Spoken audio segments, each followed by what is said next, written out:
So what my wife and I are doing is actively working on us being the best humans that we can be, because they're sponges. Are you doing the work that you love? Now, I named this episode Living Life Through Love and Creation because we sit down with an amazing man, a dude I highly respect, I highly admire, and is doing extremely, extremely incredible and remarkable work. Now, Ruben Rojas is a dude that I really look up to for many, many reasons. You'll see why as we go into this episode. Now, also, if you hadn't seen the first conversation that we've had with Ruben, please go back, not right now, you can do it after this episode, but go back and watch the previous episode that we've been able to do, because we unfold even more from this episode, really delving into what is success and how does Ruben really define that, especially from Ruben being able to go from being so successful, especially in the real estate world, but now becoming an artist and a creator. How has he made such a dramatic change? And what is he doing today to be able to really be the man that he wants, but also to being able to live the life that he really wants as well? There is so much to take away in this episode. I listened back to this episode on the flight back from LA, and I was writing and scribbling down so many notes from this. So I would love to know what it is that you've been able to take away from this conversation. And if you're joining us on the podcast, please make sure to head on over to the Christopher Dufey YouTube channel, because you'll see this conversation unfold on camera, and you'll see it because we do this interview in his creative space. And I just think it's really cool where we're able to do it and be able to share this from as well. And if you share this out on social, because I'd love for you to share this out on social, please tag myself and Ruben, as I'd love to know what you've been able to take away from this episode. But I would also love to personally say thank you for joining us in this episode. Choosing to be a victim or choosing not to be a victim, I figured out for myself. I have a journaling practice every morning. I'll journal, I kind of like set the intention for the day, and I do a reflection in the evening. And one of the questions I've actually been asking myself, which is what you were saying kind of like before we hit record, that kind of like flicked this off in my mind. I asked myself, where did I play the victim today? And it was really interesting because I rank myself every day. Like I'll give myself 1 out of 10, can't use the 7. 7's a cop-out number. And every day that I have a 9 or a 10 out of 10 day, I've never played the victim.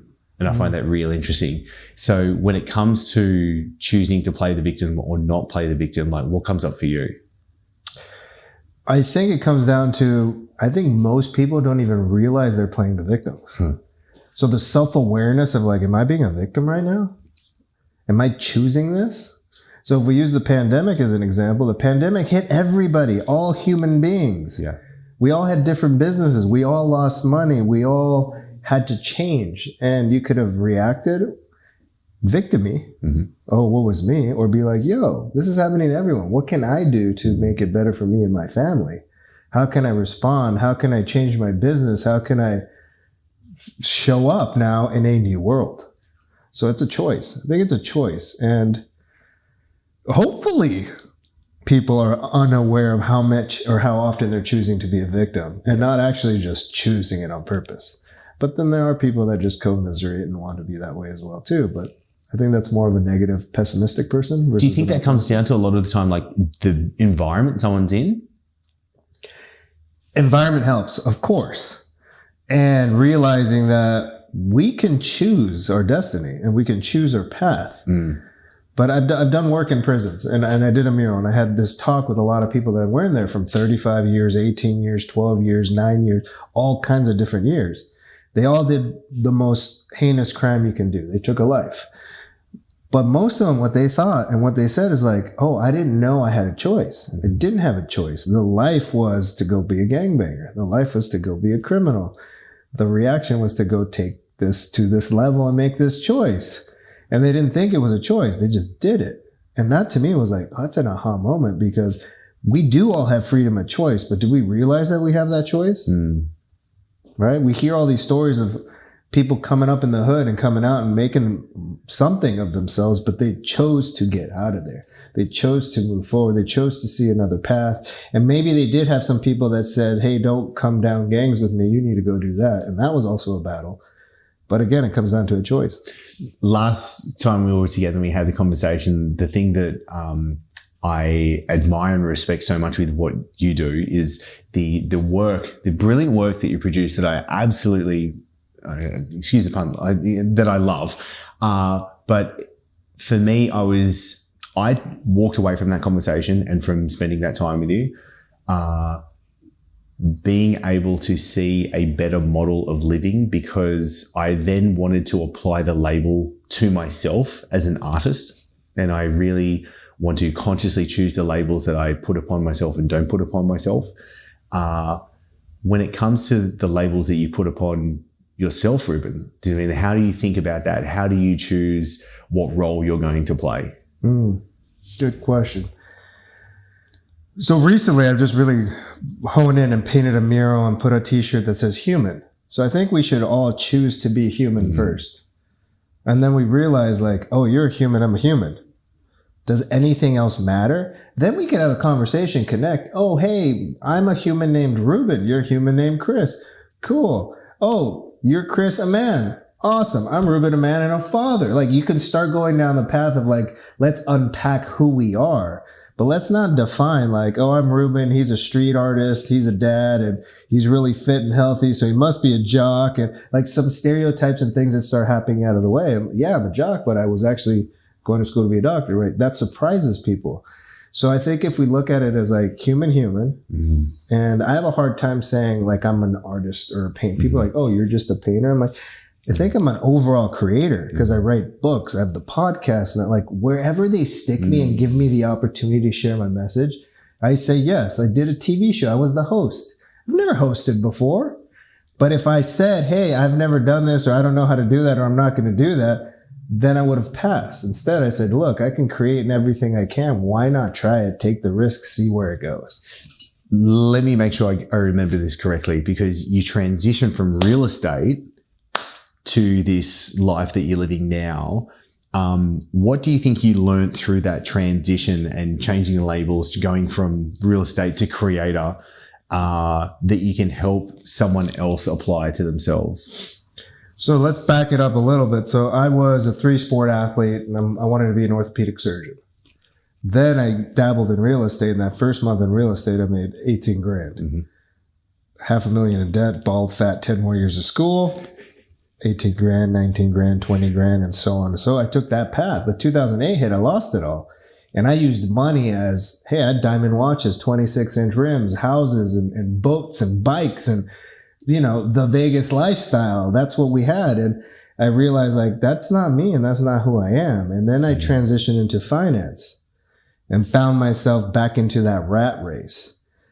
I was depressed. I was miserable. I'm like, what am I doing with myself? And then I finally, cutting it short a little bit as far as how deep we go into it, but then I became an artist and I owned it.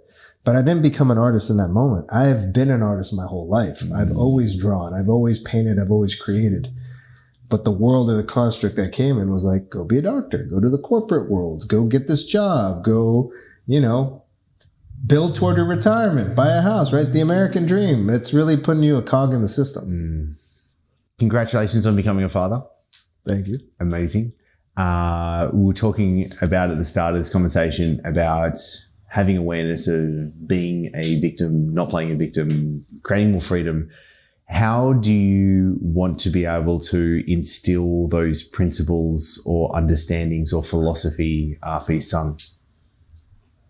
Another good one. So what my wife and I are doing is actively working on us being the best humans that we can be, because they're sponges. I mean, he's 15 months now. Everything I do, he's doing it. Like I brush my teeth. He just runs around the house brushing his teeth. So it's like, it's the most amazing thing. So if we are showing up in the world the way we would like him to learn and show up, that means we've got to practice on ourselves so that we can be better communicators. We can be more self-aware. We can respond versus react. We can be, you know, knowing that we have choices and knowing that we aren't victims to everything going on. So he'll see that and he'll recognize that. It's not so much telling him, it's just being it. I absolutely love that.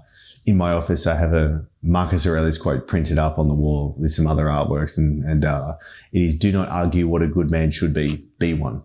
And I just think that's so prevalent for today as well. Like if we just take care of ourselves, if we just look after this person, how I show up,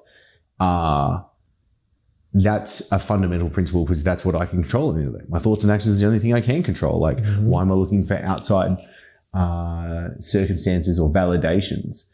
And so for me, what does love mean to you? And I'm sorry, this is like a head twisting term, but it's something like I wanted to come and be able to talk to you about. What does love mean to you? Love is whatever you need it to be in the moment that you need it. It's a noun. It's a verb. It's a way of life. It's an action. You can say, I love you to a human being in the sense of, hey, Chris, I love you. I see you. Or my wife, different kind of love. Hey, I love you. I see you, but I'm in love with you and I love you and I'm your lover. My son, you are part of me. I see me in you, and that's love and unconditional love. And I need to love and nurture you so you can be the best to show up. But I think people throw it around like, oh, I love my watch so much. You could say that. I'm not saying there's nothing wrong with that, but I think we dumb it down in certain ways of what we're saying, and we don't realize the power it really has. And ultimately, it's also self-love. You've got to choose to love yourself. And it's not I'm the best, most amazing, most handsome guy here in the world. It's more like, I love myself. You're pretty close, Ruben. You're pretty close. Thank you. I'll take it. But I love myself enough to not beat myself up, to be gentle with myself, to be kind with myself, because the world's already going to do all that for you. So why add to that? Plus, again, if we're talking about my child, he's going to see how I treat myself.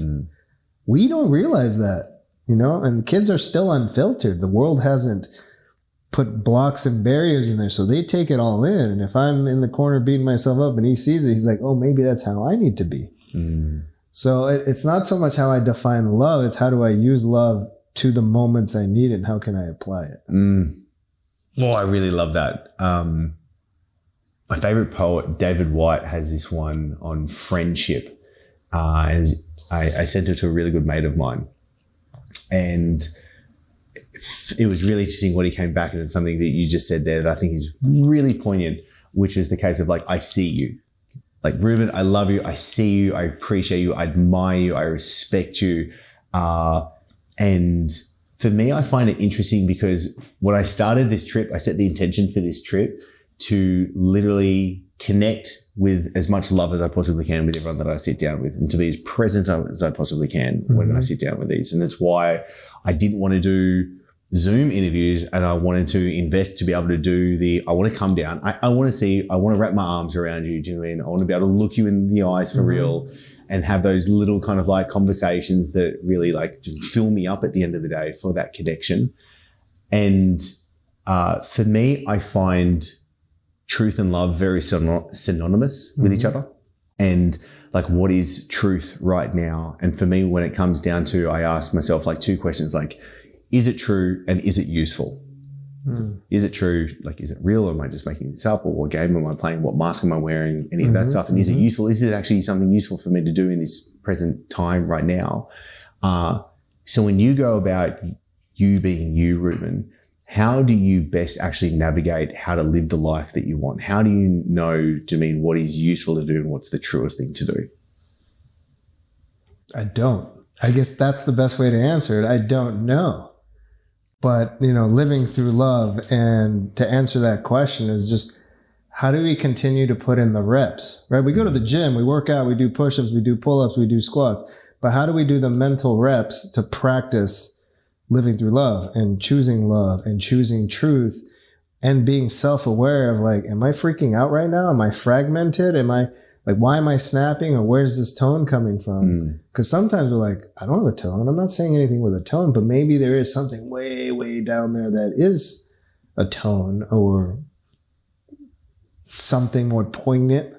So who knows? I think it's not that, it's surrendering to the fact that we don't know. I love that.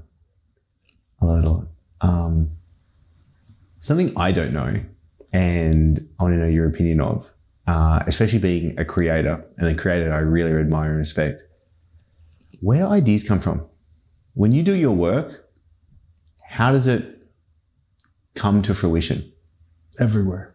Conversations with people. People inspire me, or a quote. And that quote could make me think of another way to say it or interpret it or express it. And at the end of the day, there's hundreds of artists, there's hundreds of creators, and I do it this way. There's other people that paint love and they do it their way. but I'm delivering my message and my truth in that moment, and that resonates with the viewer in whatever moment they need. And not all human beings resonate with each other, right? There's millions of coaches and trainers in the world. And if it was a competition thing, there's billions of people. They'd all be with that one best, but maybe that one best isn't the best for all these people. That's why there's so many, because we resonate with other people and we all talk differently and have different energies. I think it was Peter Thiel that said, competition is for losers, that I really like. But when I was coming here and knowing I was going to be able to see you again, I forgot what I was reading, but don't know where it came from. Let's hope it's true. Is Mozart said, I never composed a note. I just listened to God. And I think that's really cool. Like where does this stuff come from? Like, what is the thought? I've really sat down and tried to meditate through, like, what is the thought when you watch a thought come up and then suddenly it just dissipates away, and it had so much power when it was there. But then when it's gone, it's like, it is nothingness at the end of the day. And what I find so fascinating is literally like, I really am thankful that I get to sit here with you, just mean like in your layer, being able to like, this is where you create so much. I find it fascinating is into like, well, where does it come from? Like, do you feel like the muse is coming through you? It's more of like, I have to do this. Okay. Tell me more. So it's there. It's something that I have to do. The experiences with humans reinforce it and give me energy back into it. Because there's times I'm painting a mural. I'm out there 12-hour days. I'm exhausted. It beats me up. Like, I'm like, ooh, we're done. But the reward is when someone takes it in and then says, hey, Ruben, today I didn't kill myself because of your mural. And I'm like, wow, that wasn't really my initial intention, but I could see how the universal message expands. And that's what you needed to hear. We're all mirrors of each other and we all need to have these conversations, but it doesn't mean we take it away the same. So yeah, a lot of times the wall tells me what it wants, right? It's just weird. There's just things that have to be out there. I do know whenever I listen to like just people like, hey, you need to do this, this, and this. And sometimes I may or may not do it. When I do it, it doesn't land. Right? So for now, I'm like, thank you. It's a great idea. And I've got to move on because it's not what was coming out from me naturally, but it was just like one person's idea. But I don't write it off. I just know now from enough times. For example, someone's like, get a love t-shirt in this color and go release it. And then I sell one. I'm like, no, I do black for a reason. I sell a lot of them in black. As you can see, I really appreciate that. So that's good. Before actually coming up to LA, I was down in San Diego for a day doing a stone stacking workshop with Paul Check. And it was really cool because so much of it was actually about soul connection and being able to listen to soul, connect with it, and it being able to guide you through decisions. And it was really inspiring for me to be like, oh no, I can now actually differentiate when I feel a calling, like, oh no, this is the right thing. This is my intuitive sense. Because even if I rationally sit down, let's say I have two options and I'm rationally trying to work out which option do I choose, it still comes down to, I feel like this is the right one. And I think that's really cool because the work you do is literally going through that feeling to let it come out in a physical form from what you're creating. Does that make sense? It makes total sense, but I'll flip it back to you. Yeah. When you say you're feeling it, how often do you doubt it and not actually go with the feeling? Oh, dude, a lot. And then what happens? Shit. Why don't we listen to ourselves enough? That voice, I say, listen to that voice deep inside. You know, whether it's your heart, your soul, God, whatever you want to name it, there is a voice in there. And it will guide you if we tune in, but we don't tune in. We turn on the TV instead, and there's like politics and all the crap we hear. It's just fear. Yeah. How do you navigate spirituality in your life, Ruben? I think you just be it. You just be it. I grew up Christian. I went to private school and I believe in God, but I have a hard time now with the way people use religion as a weapon. They weaponize it, right? Like you lay all the books out there, the Quran, every version of the Bible, they all basically say the same thing. Allah versus God versus Jesus versus prophets. ultimately it's like, be kind and compassionate to one another.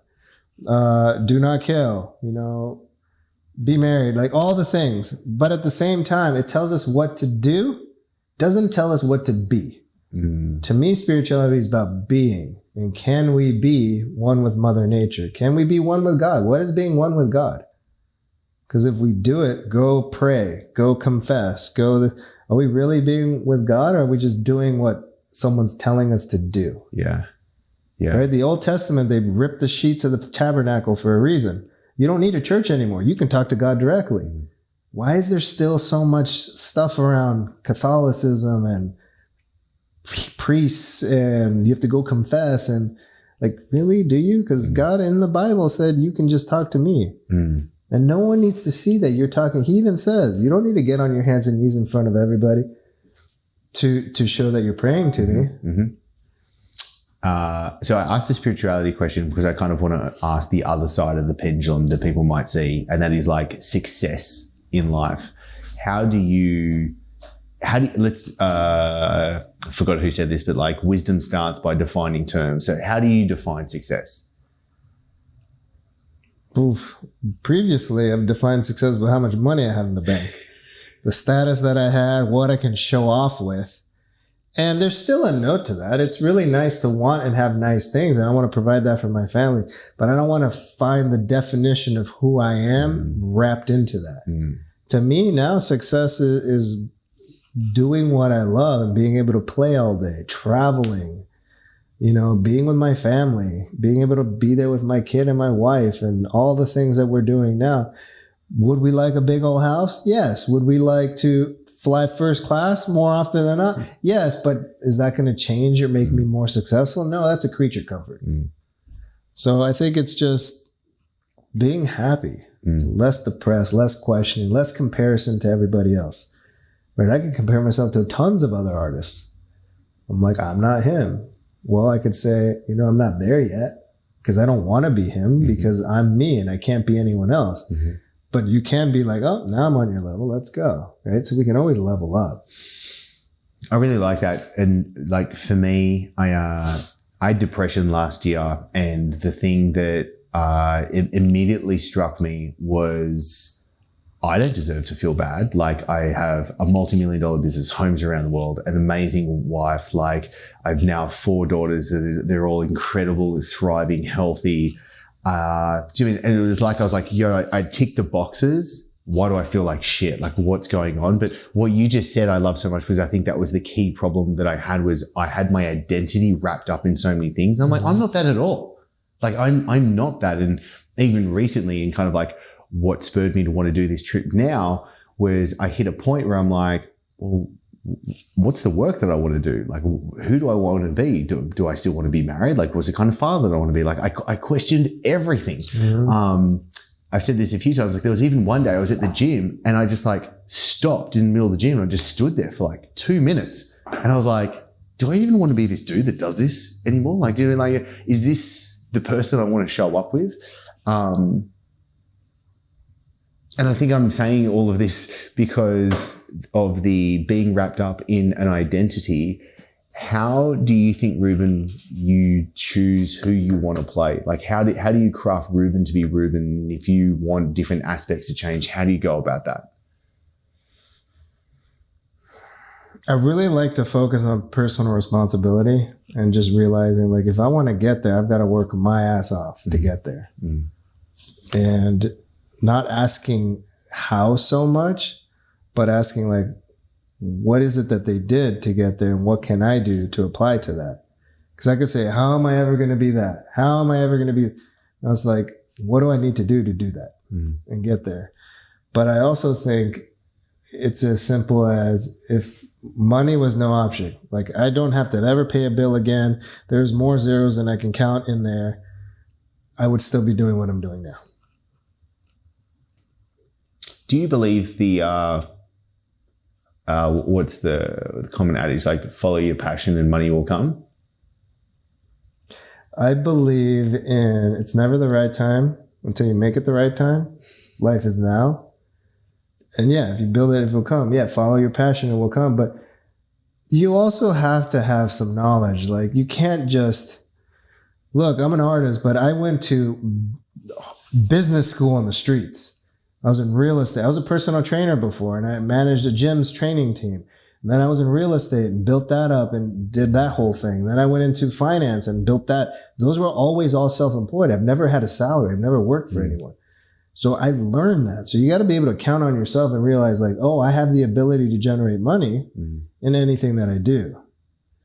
You know, there's the whole, and I hate this, is like the starving artist. Oh, so you're going to be a starving artist? I'm like, the fact that that is so prevalent and everyone thinks that, or sometimes people tell me, oh, so you're not one of those starving artists. I'm like, what does that even mean?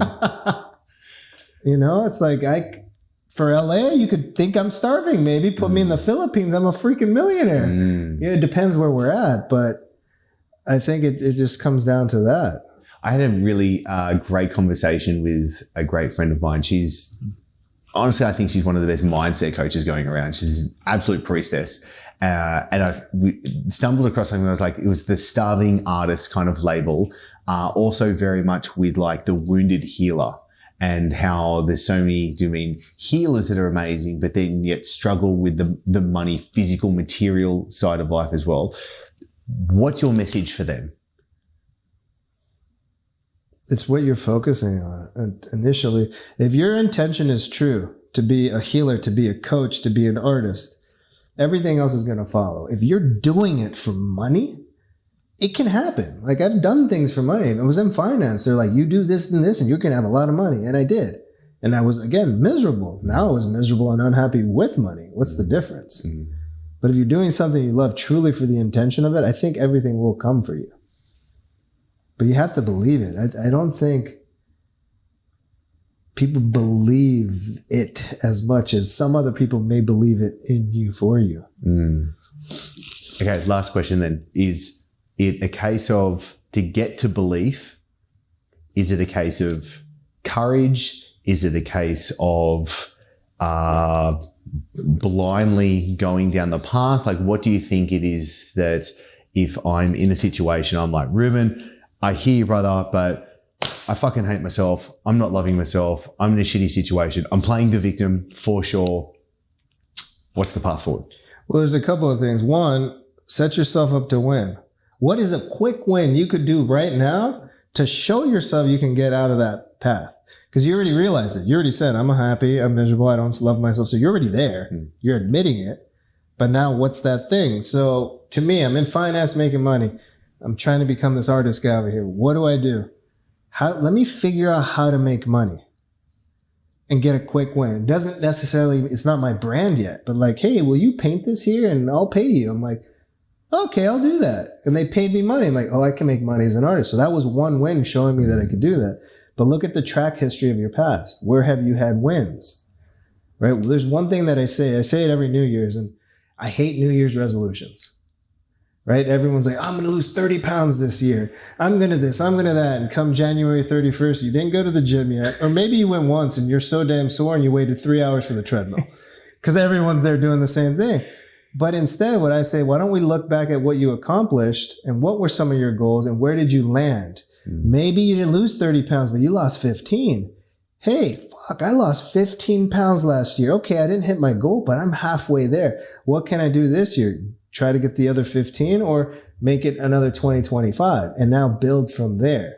So I think that's also just looking back at where have you started winning and looking, that's again, optimistic. That's non-victim. That's because we'll always fail at goals, especially if we don't really believe in them. We just throw them out there. Well, dude, before we wrap this up, I just want to say thank you so much. I really appreciate you. I really admire you. I really respect you. The work that you do, the way that you show up, what you share with the world, I think is just absolutely incredible. It inspires me. It really, really does. It sets a benchmark for me that I know makes me a better person at the end of the day. So just for myself, thank you. For everyone else, where do they go to find out more about you, the work that you're doing, the podcast? Where do we go from here? RubenRojas.com, at Ruben Rojas on IG. The podcast is called Live Through Love. It's on Apple. It's on Spotify. It's on YouTube if you want to see it. And it's 4K glory. Everything's out there. Yeah. Amazing. I appreciate you, brother. Thank you. Thank you for being you.